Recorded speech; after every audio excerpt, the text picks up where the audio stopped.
March the 21st, 1978, marked the day when Margaret Whitmore's entire understanding of her family history shattered like porcelain against stone. The attic of her grandmother's Boston brownstone had remained sealed for decades, its contents preserved in dust and shadow, waiting for someone brave enough to disturb the silence. Margaret had inherited the property 3 months prior, following the death of her last living relative, Grandmother Elsie, who had taken countless secrets to her grave at the formidable age of 96. The afternoon light filtered through the grimy dormer window as Margaret pulled herself up the creaking ladder, her fingers gripping the splintered wood with determination. She had postponed this task for weeks, finding excuses in estate paperwork and funeral arrangements, but the pull of unknown history finally overpowered her reluctance. The air hung thick with the scent of mothballs and decay, particles dancing in the narrow beam of her flashlight. Among the forgotten furniture and water-stained trunks, Margaret discovered a leather portfolio embossed with the initials EWH. Her heart quickened. Those were her great-grandfather's initials, Edmund Walter Hartley. She carefully untied the brittle ribbon binding the portfolio closed, her hands trembling slightly as the leather cracked beneath her touch. Inside lay dozens of photographs, their sepia tones faded but still hauntingly clear.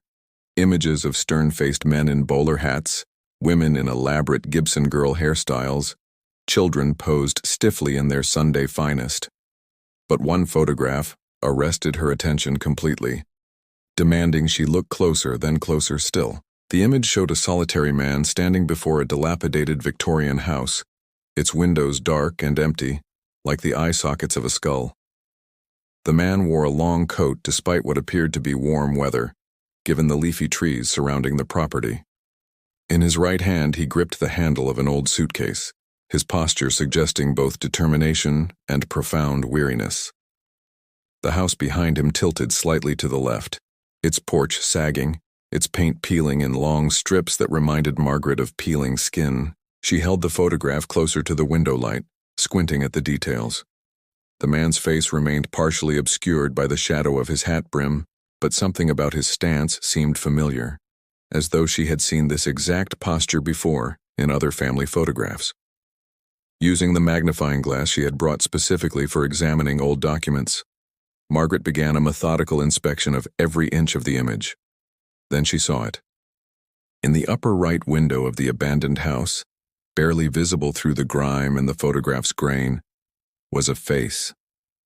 Not just any face, but a woman's pale visage pressed against the glass, her mouth open in what could only be described as a silent scream.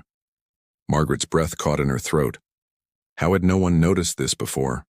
Had anyone else even seen this photograph? She turned the image over with shaking hands. On the back, written in faded ink using the elaborate penmanship of a bygone era, were 3 lines that would haunt her for the rest of her life. Edmund at the Ashwood property, June the 14th, 1912. God forgive us all. Margaret Whitmore spent the following week in a fugue state, barely sleeping, consuming coffee and crackers while surrounded by spreading circles of research materials. Her small apartment in Cambridge transformed into a makeshift detective's office, with the mysterious photograph pinned to a corkboard at the center of her investigation. String connected it to maps, newspaper clippings, and hastily scribbled notes that documented her growing obsession. But something had happened in 1912 that fractured this comfortable existence. Margaret discovered a gap in the public record, a silence that stretched from June of that year until February of 1913. No society page mentions, no business transactions recorded in the commercial registries, no birth announcements or death notices. The Hartley family had simply vanished from Boston's social landscape for 8 months. She found her first breakthrough at the Massachusetts Historical Society, buried in a collection of regional newspapers that had been recently digitized. The Salem Evening Register from June the 16th, 1912, contained a brief article that made Margaret's pulse race. According to this source, which she noted carefully in her research journal, a disturbance of an unspecified nature had occurred at a property in the neighboring town of Ashwood, resulting in the temporary closure of the residence and an investigation by local authorities. The article mentioned no names but provided an address, number 47 Holloway Lane. Margaret immediately cross-referenced this with property records, and her suspicions were confirmed. Edmund Walter Hartley had purchased the Ashwood property in May of 1912, just 1 month before the photograph was taken. But why would a wealthy Boston merchant purchase a deteriorating house in a small town 30 miles away? And why did the photograph show him there, alone, carrying a suitcase as though arriving or departing on a journey? Margaret contacted the Ashwood Historical Society, a small organization run by volunteers who seemed delighted to receive her inquiry. Mrs. Dorothy Chen, the society's president, called her back within 2 days, her voice crackling with excitement over the phone line. "The house on Holloway Lane," Mrs. Chen explained, "has quite a reputation in our town. It's been abandoned for over 60 years now, ever since the last owner died under mysterious circumstances. But the real tragedy happened long before that, back in 1912. There was a young woman named Clara Ashwood who lived there with her elderly father. She disappeared that summer and was never found." Margaret's hand tightened around the telephone receiver. "What happened to her?" "Nobody knows for certain," Mrs. Chen continued. "There were rumors, of course. Small towns thrive on rumors. Some said she ran away to escape an arranged marriage. Others whispered about something darker, something involving visitors from Boston who had taken an interest in the property. Her father died 6 months after her disappearance, still calling her name. After that, nobody wanted to live in the house. They said it was cursed." Margaret thought of the face in the window, the silent scream frozen in time. "Mrs. Chen, did any of the rumors mention specific names? These visitors from Boston?" There was a long pause on the other end of the line. The train to Ashwood departed South Station at 9:45 on a gray March morning, carrying Margaret Whitmore toward answers she both desperately wanted and deeply feared. The photograph now resided in a protective sleeve inside her leather satchel, along with copies of every document she had accumulated during her week of frantic research. The original portfolio remained locked in her apartment safe, a precaution that felt simultaneously paranoid and entirely necessary. Mrs. Dorothy Chen met her at the tiny Ashwood station, a woman in her 60s with silver hair pulled into a practical bun and eyes that sparkled with the enthusiasm of a born historian. They shook hands warmly, and Margaret felt immediately grateful for this ally in her strange quest. "I've prepared everything you requested," Mrs. Chen said as they walked toward her sensible sedan. "The town records from 1912, what newspaper clippings survived, and something else I think you'll find quite interesting. After we spoke, I remembered that old Sheriff Patterson's grandson donated his papers to us back in 1969. Patterson was the law in Ashwood during the time period you're investigating. The Ashwood Historical Society occupied a converted colonial house on Main Street, its rooms filled with display cases containing arrowheads, Victorian clothing, farming implements, and faded photographs of people whose names had been forgotten by everyone except dedicated archivists like Mrs. Chen. She led Margaret to a back room that served as their research library, where 3 cardboard boxes sat waiting on a long table. "Take all the time you need," Mrs. Chen said. "I'll be in the front room if you need anything. Coffee's always fresh and there are cookies in the kitchen." Margaret began with the town records, running her finger down lists of property transfers, business licenses, and birth certificates. She found Clara Ashwood easily enough. Born January the 3rd, 1892, daughter of Robert Ashwood and the late Martha Ashwood. The property at number 47 Holloway Lane had been in the Ashwood family for 3 generations, originally built by Clara's grandfather in 1856. The property transfer caught her eye immediately. On May the 9th, 1912, Robert Ashwood had sold the house to Edmund Walter Hartley for the sum of $5,000, an enormous amount for such a deteriorating property. But there was an unusual clause in the sale. Robert and Clara Ashwood would continue to reside in the house for a period of no less than 6 months, with all expenses paid by the new owner. What kind of arrangement was this? Why would Edmund buy a house and allow the previous owners to continue living there? She turned her attention to Sheriff Patterson's papers, and here the story began to reveal its darker contours. Patterson had kept meticulous notes, written in a cramped hand that required Margaret to squint and occasionally use her magnifying glass. June the 14th, 1912, the date written on the back of the photograph, appeared repeatedly in Patterson's journal. Received complaint from Mrs. Edith Holloway regarding disturbance at number 47. Claims to have heard screaming in the early morning hours, approximately 3 o'clock. Investigated premises at dawn.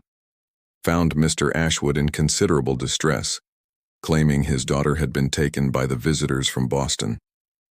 House in disarray. No sign of Miss Clara Ashwood.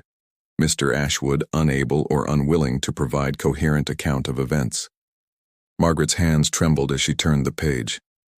Questioned Mr. Edmund Hartley of Boston, who was staying at the property. He claims Miss Ashwood departed of her own free will in the night, though he cannot explain where she might have gone or why. His manner nervous and evasive. He carried a suitcase which he refused to allow me to examine, claiming it contained personal effects and business documents. No evidence of foul play, but circumstances highly suspicious. The house at number 47 Holloway Lane stood exactly as it appeared in the photograph, minus 66 years of additional deterioration. The Victorian structure leaned more pronouncedly now, as though the weight of its secrets had finally grown too heavy to bear upright. The windows, once merely dirty, had shattered or gone missing entirely, leaving dark apertures that reminded Margaret of a skull's empty gaze. The surrounding forest had encroached aggressively, with vines climbing the walls and saplings erupting through the collapsed porch. Mrs. Chen had driven her there after Margaret finished reading Sheriff Patterson's notes, though the older woman had been reluctant to accompany her onto the actual property. "I've lived in Ashwood my entire life," she explained, remaining in the car with the engine running. "And I've never once set foot on that land. Call it superstition if you like, but some places are better left alone."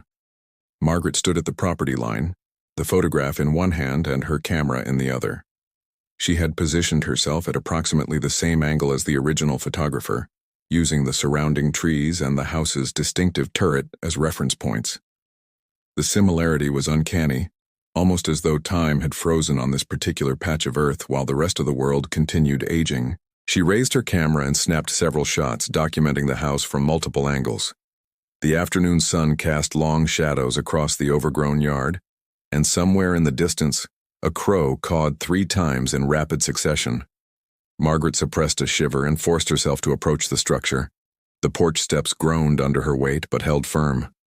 The front door hung open, its lock long since rusted away, revealing a darkness so complete it seemed almost solid. Margaret clicked on her flashlight and stepped inside. The smell hit her immediately. Mildew, rot, and something else she couldn't quite identify, something organic and unsettling. The wallpaper, once probably quite grand, peeled away in long strips decorated with faded roses. Furniture remained in the front parlor, covered in dust so thick it looked like gray snow. A china cabinet still held teacups and saucers, as though the occupants had merely stepped out and would return any moment to finish their tea. Margaret moved through the house methodically, photographing everything. The dining room table with its elaborate candelabra, the kitchen with its ancient cast-iron stove, the narrow staircase leading to the second floor, each step looking increasingly treacherous. She climbed carefully, testing each step before committing her full weight. The second-floor hallway stretched before her, doors opening into bedrooms that contained iron bed frames and armoires that had somehow survived decades of abandonment. But one door remained closed, and when Margaret tried the handle, she found it locked. This was unusual. Why would one door in an otherwise open and abandoned house still be locked? She examined the lock more closely with her flashlight. It wasn't rusted shut like the front door had been. This lock had been engaged deliberately and relatively recently. The wood around the frame showed scratches, as though someone had attempted to force entry and failed. Margaret hesitated. She could walk away now, return to Mrs. Chen's car, drive back to Boston, and file this entire mystery away as one of those inexplicable family secrets that every lineage carried. Or she could find out what lay behind this locked door. She thought of Clara Ashwood, who had been only 20 years old when she disappeared. She thought of the face in the window, frozen in its silent scream. She thought of her great-grandfather Edmund, standing in this very yard with his mysterious suitcase and his burden of guilt. Margaret pulled a credit card from her wallet and worked it into the gap between door and frame, a trick she had learned from a former boyfriend who had periodically locked himself out of his apartment. After several minutes of patient manipulation, she heard the lock click open. The door swung inward with a prolonged creak that sounded almost like a warning. The locked room revealed itself slowly as Margaret's flashlight beam swept across its interior. Unlike the rest of the house, which had been claimed by dust and decay, this space remained oddly preserved, as though sealed away from time itself. The air smelled different here, less of rot and more of something chemical, almost medicinal. A single window faced the front yard, the same window that appeared in the photograph, the same window where Margaret had spotted the screaming woman's face. She approached the glass carefully, comparing the view to her photograph. Yes, this was definitely the same vantage point. Standing here looking down, she could see the exact spot where Edmund had posed with his suitcase. The trees had grown considerably, but their positions remained recognizable. But it was the room's contents that truly commanded her attention. Against one wall stood a mahogany desk, its surface covered with papers that had somehow remained intact despite the decades. Margaret bent over them, her flashlight revealing page after page of careful handwriting in the same elaborate script that had appeared on the back of the photograph. These were letters, she realized, all addressed to "My dearest Victoria," but apparently never sent. Margaret carefully gathered the least fragile pages and began to read, her great-grandfather's voice echoing across 76 years. "My dearest Victoria, May the 23rd, 1912. I have concluded the purchase of the Ashwood property as we discussed. Robert Ashwood proved most amenable to our arrangement once I assured him that his daughter's participation would be entirely voluntary and that she would receive proper care throughout the process. He is desperate for money, as his medical condition has prevented him from working this past year, and Clara herself seems eager to help her father in any way possible. I assured him that the Institute's methods have proven quite safe in previous trials, though I confess some personal misgivings about the entire enterprise." Margaret's breath caught. "The Institute? What institute?" She shuffled through the papers, finding another letter dated June the 1st. "My dearest Victoria, the equipment arrived from Boston yesterday and Dr. Thornwell himself accompanied the shipment to ensure proper installation. The room on the second floor has been prepared according to his specifications. Clara Ashwood appears calm, though understandably nervous. Dr. Thornwell assures me that the procedure causes no lasting harm, that subjects report only brief discomfort, followed by sensations they describe as transcendent. He has conducted this experiment 17 times now with various subjects and claims remarkable results. Still, I cannot shake a feeling of profound unease." Margaret's hands were trembling now. She searched frantically for more letters, particularly any dated June the 14th, the day everything had gone wrong. She found it near the bottom of the stack. "My dearest Victoria, June the 15th, 1912. I am writing to you from the train back to Boston, though I know not when or if I shall ever send this letter.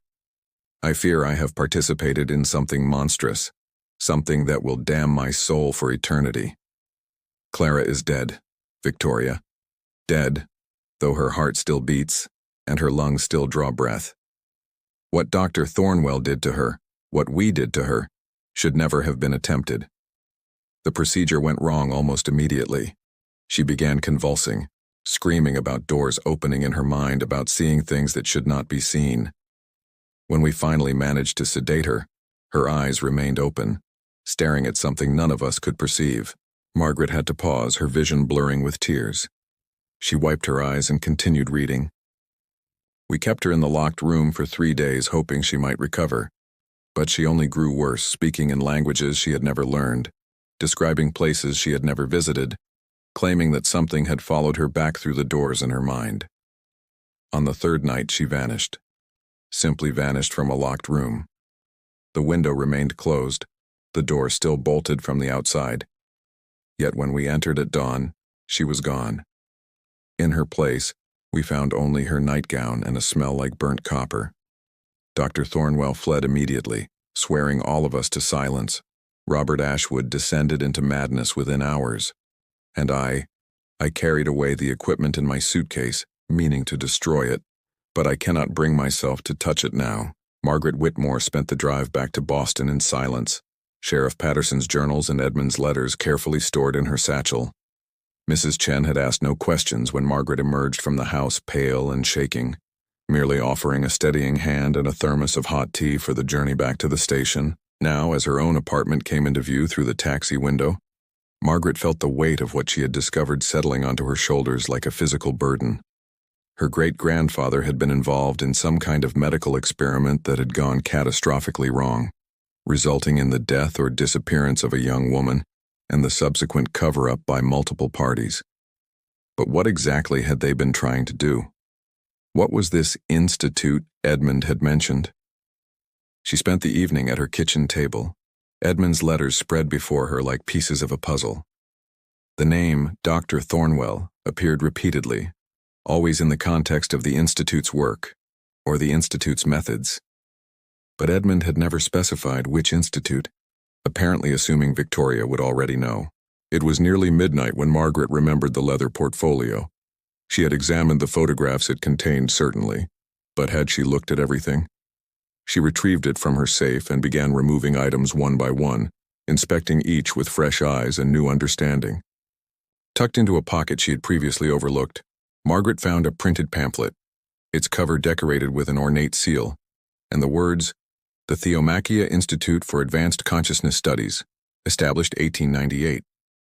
Below this, in smaller type, Dr. Harrison Thornwell III, Director. Exploring the Frontiers of Human Perception. Margaret's hands trembled as she opened the pamphlet.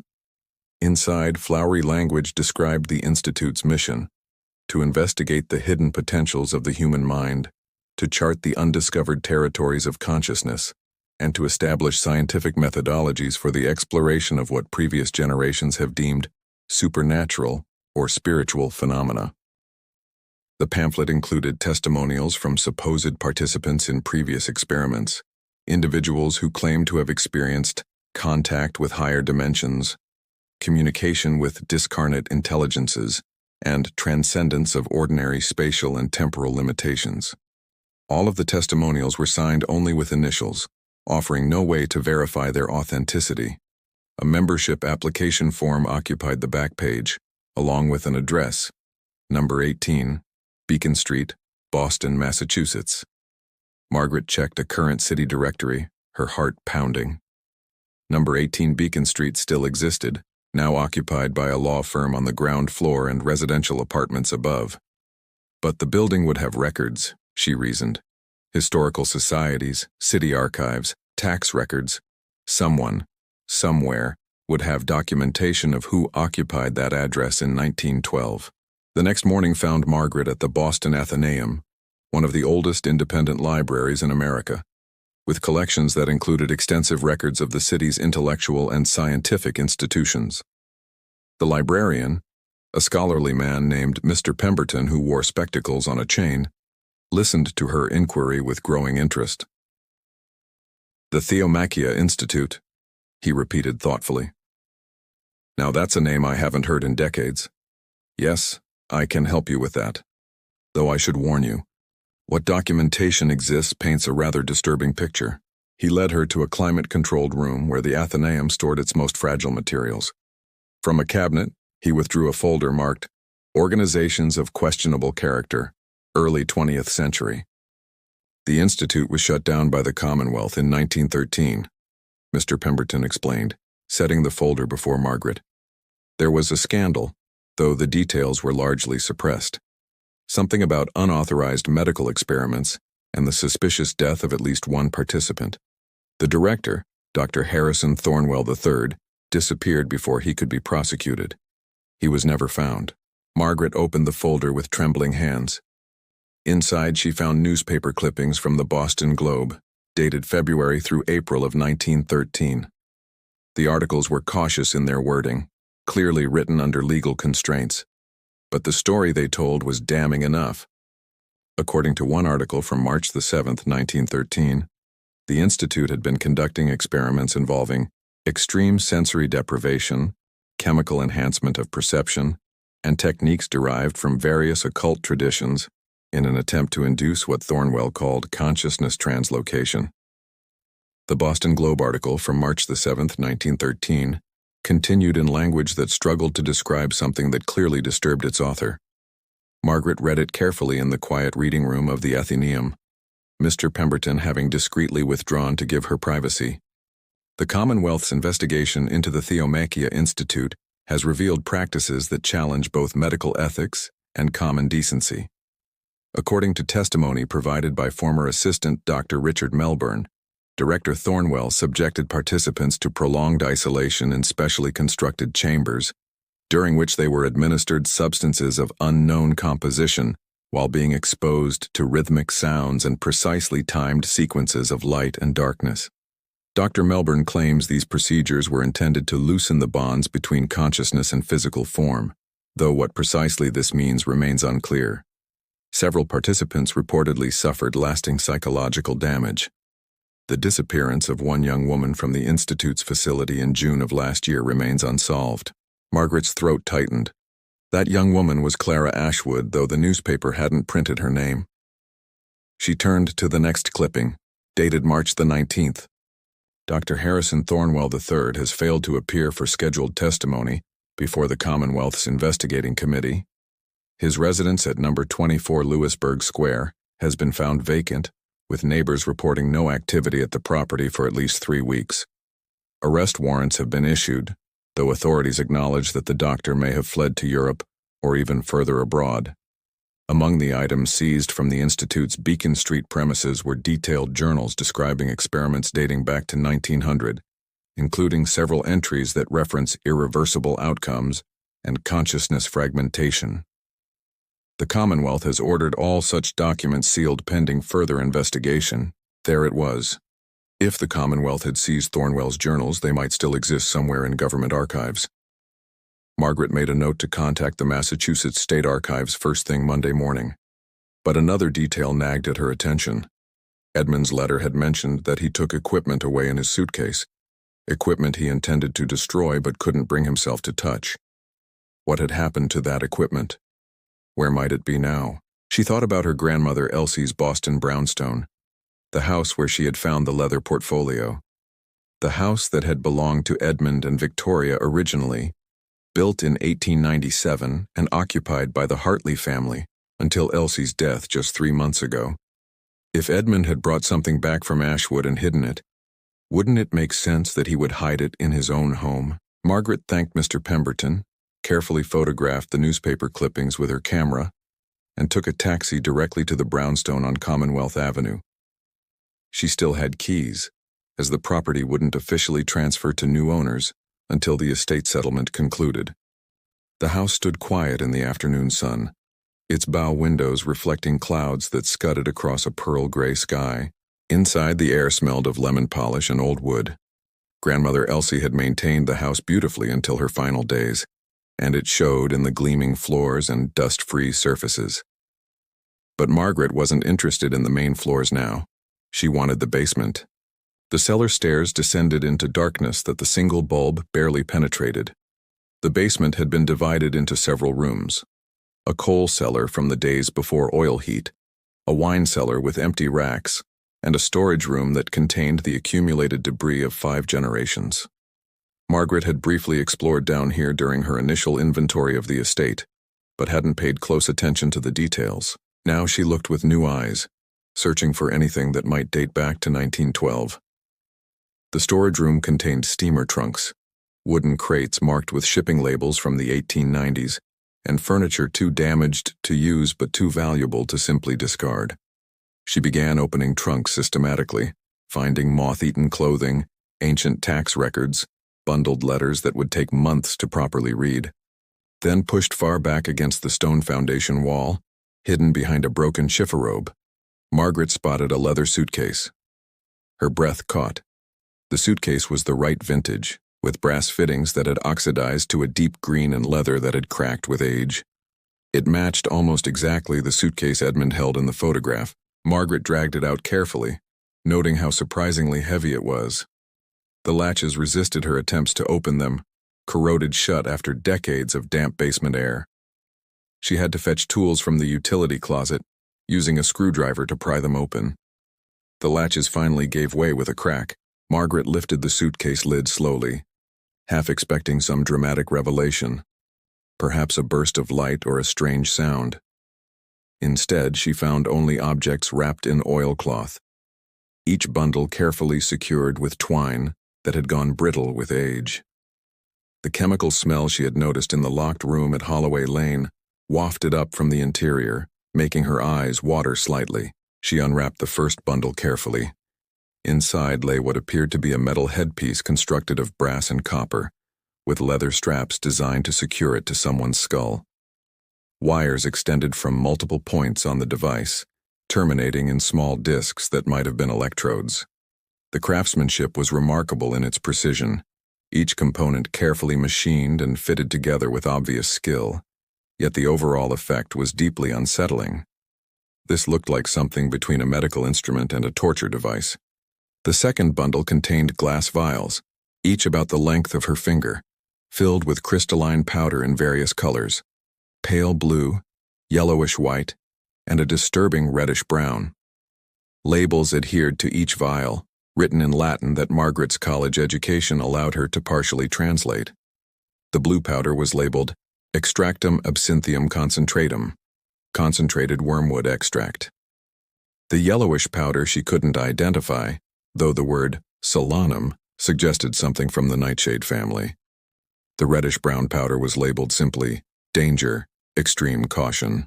The third bundle made Margaret recoil instinctively.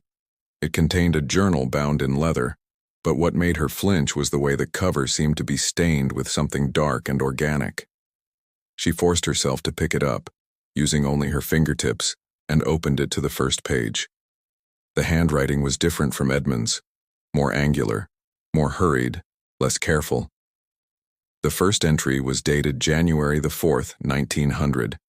Initial trials with Subject A have proven promising. The combination of sensory deprivation, chemical enhancement, and electromagnetic stimulation appears to reliably induce altered states of consciousness that subjects describe as seeing beyond the veil or touching other worlds. Subject A reported sustained contact with entities claiming to exist in dimensions adjacent to our own. Whether these entities possess objective existence or represent previously unexplored aspects of human consciousness remains to be determined. Further experimentation required. This was Dr. Thornwell's journal, Margaret realized. Somehow Edmund had taken this as well, perhaps as evidence or insurance against being implicated in whatever had gone wrong. She flipped through pages rapidly, noting dates and subject designations. Subject A through Subject K had undergone various versions of the experiment between 1900 and 1907. Most had apparently suffered no lasting harm, though several reported lingering sensations of being watched and dreams of impossible geometries. Subject G had withdrawn from the study after experiencing what Thornwell described as a temporary psychotic break, characterized by claims that something had followed him back from the other side. Then came the entries from 1912, starting in May. Have secured an ideal location for expanded trials. The Ashwood property provides necessary isolation from potential interference, both mundane and otherwise. Subject L, a Miss Clara Ashwood, has been fully briefed on procedures and consented to participation. Her youth and previously demonstrated sensitivity to mesmerism suggest she may prove an ideal candidate for achieving sustained consciousness translocation. Equipment enhanced based on data from previous subjects. Timeline: commenced trials June the 1st. Margaret's hands were shaking so badly now that she had to set the journal down on the basement floor. She took several deep breaths, steeling herself, then picked it up again, and turned to June the 14th. The entry was long and rambling, written in handwriting that deteriorated as it progressed, becoming increasingly frantic and difficult to read. Everything went wrong from the moment we began. Clara entered the prepared state readily, her consciousness loosening its physical moorings faster than any previous subject. But instead of describing adjacent dimensions or entities existing beyond human perception, she began screaming about doors opening where no doors should be, about things seeing her through those doors, about them reaching through toward our reality. Her physical body began manifesting inexplicable symptoms: Her temperature dropped to 82 degrees despite the warm room. Her pupils dilated so extremely, her irises virtually disappeared. Her skin took on a grayish pallor that seemed to spread from within. We attempted to reverse the procedure, but the device would not release her. I repeat, the device would not release her. It was as though something on the other side was holding her consciousness, preventing her return. Margaret forced herself to continue reading Thornwell's journal, even as every instinct screamed at her to close it, to put everything back in the suitcase, to seal it away forever as Edmund had intended. The entry dated June the 14th continued for several more pages, each paragraph more disturbing than the last. After 3 hours of attempted intervention, Clara's screaming finally ceased. But the silence proved even more terrifying than the screams. Her eyes remained open, tracking movements that none of us could perceive. Her lips moved continuously, forming words in languages that should not exist, producing sounds human vocal cords should not be capable of making. Robert Ashwood, her father, broke down completely and had to be restrained. Edmund Hartley demanded we end the experiment immediately, but I explained that we could not simply stop. Something had been opened, something had been invited through, and it would not simply retreat because we wished it so. Margaret had to pause again, bile rising in her throat. She thought of Clara, 20 years old, trapped in that locked room while something incomprehensible happened to her consciousness. She thought of the face in the window, captured accidentally in the photograph. Had that image been taken during the experiment or after? When Edmund stood outside with his suitcase, had Clara still been in that room, aware but unable to communicate her horror? The journal continued. On the third day, June the 16th, the situation reached its catastrophic conclusion. I entered the locked room at dawn to check on Clara's status, and found the room empty. Completely empty. The restraints were still buckled, the device still activated, but Clara herself had simply ceased to exist in physical space. The air in the room smelled of burnt copper and something else, something organic and wrong. I examined every inch of that room. The window remained locked from the inside, the door had been bolted from the outside all night, yet she was gone. Simply gone. Thornwell's handwriting became even more erratic. But that is not quite accurate, is it? Because something remained. Something that wore Clara's general shape but could not quite maintain the illusion. I saw it, just for a moment, reflected in the window glass. A form that was Clara, but also not Clara. A thing that had her face but arranged all wrong, as though whatever was looking through her eyes from the other side didn't quite understand how human features should align. It saw me seeing it, and in that moment of mutual recognition, I understood the magnitude of our error. We had not simply allowed Clara to glimpse other dimensions. We had opened a door and something had come through, wearing her like a suit of clothes that didn't quite fit. Margaret dropped the journal as though it had burned her. She backed away from the suitcase, her heart hammering, her breath coming in short gasps. This couldn't be real. This had to be the ravings of a disturbed mind, perhaps someone who had driven themselves mad with their own experiments. People didn't simply disappear from locked rooms. Things didn't come through from other dimensions. But Clara Ashwood had disappeared. That was historical fact, documented in Sheriff Patterson's reports. And the face in the window, that terrified face pressing against the glass, that was real too, captured by the unblinking eye of the camera. Margaret forced herself to pick up the journal again, skipping to the final entry, dated June the 20th, 1912.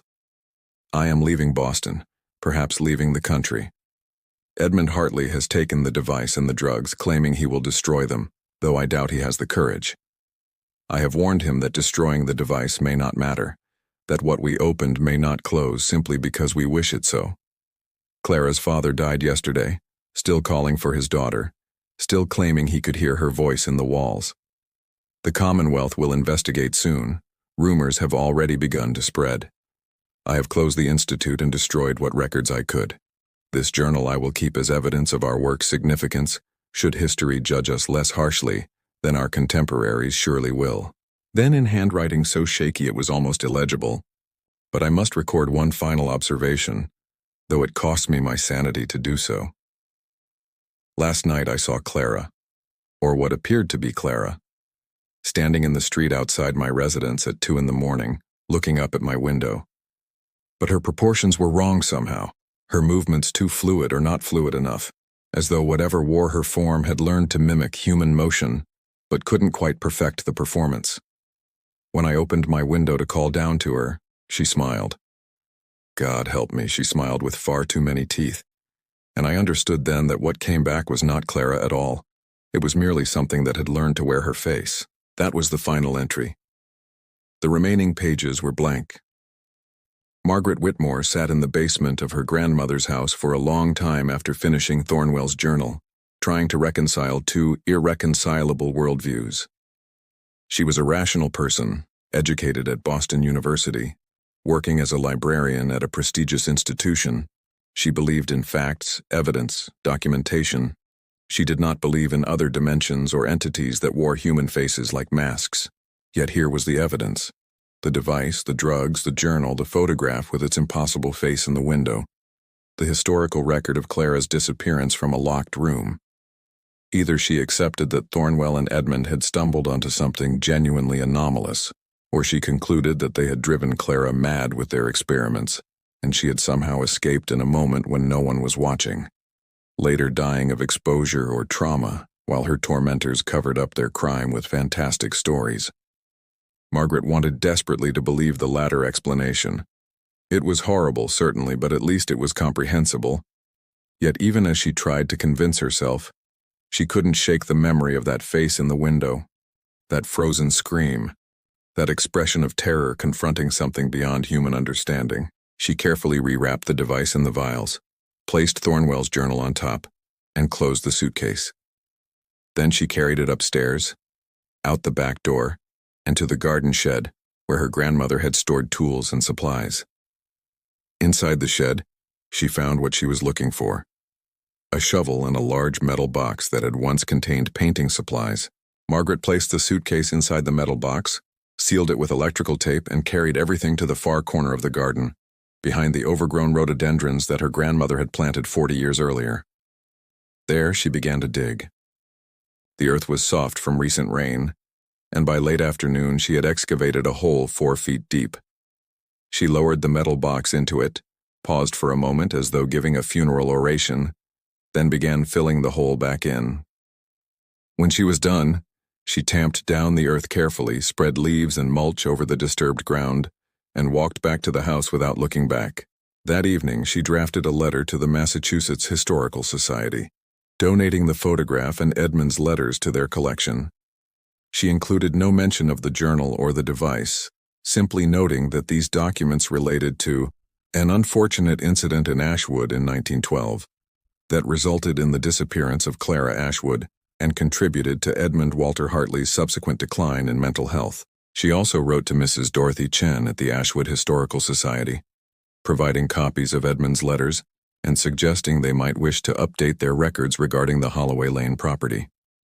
She recommended that the town consider demolishing the structure before it became a hazard to curious teenagers or urban explorers. Finally, she drafted a report for herself, a complete account of everything she had discovered, which she sealed in an envelope marked, "To be opened only in the event of my death or disappearance." This she placed in her safety deposit box at the bank, along with copies of all the documents and photographs. For several weeks afterward, Margaret tried to return to normal life. She went to work at the library, met friends for dinner, attended concerts and lectures, but she found herself looking over her shoulder more frequently, paying closer attention to faces in crowds, wondering if she would recognize something that was almost but not quite human. Late one night in April, 3 months after her discovery, Margaret was walking home from a colleague's apartment in Cambridge when she spotted someone standing at the far end of her street. A woman, visible only in silhouette under a broken streetlight. There was something about her posture that made Margaret slow her pace, something about the way she held herself that seemed subtly wrong. As Margaret watched, the figure turned and walked away. But the movement was too smooth, too fluid, as though gravity didn't quite apply to her in the same way it applied to everyone else. Margaret's heart began to pound. She told herself she was being paranoid, that her research had made her see patterns where none existed. But then the figure paused at the corner and looked back. And in the moment before she disappeared around the building, Margaret saw her face illuminated by a passing car's headlights. For just an instant, she thought the proportions were wrong, the features arranged in a way that was almost but not quite right. Margaret stood frozen on the sidewalk, her keys gripped so tightly in her hand that they cut into her palm. The street was empty now, just another quiet Cambridge night with cars parked bumper to bumper and lights burning in apartment windows. She had imagined it, surely. The power of suggestion combined with exhaustion and stress. She walked quickly to her building, locked the door behind her, climbed the stairs to her apartment and locked that door too. Then she went to her bookshelf and pulled out a volume of Victorian poetry she hadn't looked at in years. From between its pages, she withdrew a photograph she had made a second copy of before donating the original. The image of Edmund standing before the Ashwood house with his suitcase, the face in the window barely visible in the background. Margaret got her magnifying glass and examined that face one more time, paying close attention to every detail, the mouth open in a scream or perhaps calling for help, the eyes wide with terror or perhaps surprise, the hands pressed against the glass as though trying to break through or perhaps trying to hold something back. And there, just visible if you knew to look for it, if you examined the photograph with sufficient care and attention, the proportions weren't quite right. The distance between the eyes was slightly too wide. The angle of the jaw didn't quite align with normal human anatomy. The fingers pressed against the window had too many joints. Margaret put the photograph away, turned off the lights and went to bed. But she left the lights on in her hallway, and she double-checked the locks on her windows, and she told herself that the faint smell of burnt copper she thought she detected was just her imagination, nothing more. The photograph remains in her bookshelf to this day, tucked between pages of poetry that speak of beauty and death, and things that persist beyond their proper time. Sometimes, late at night when she can't sleep, Margaret takes it out and looks at it again, wondering if Clara Ashwood is truly gone or if some part of her remains, trapped between dimensions, pressed against windows both literal and metaphorical, trying to warn those who would follow the same path. And sometimes, though she would never admit this to anyone, Margaret thinks she sees that same wrong figure standing at the end of her street, watching her windows, wearing a face that is almost but not quite human, waiting with a patience that spans decades for reasons Margaret doesn't want to understand.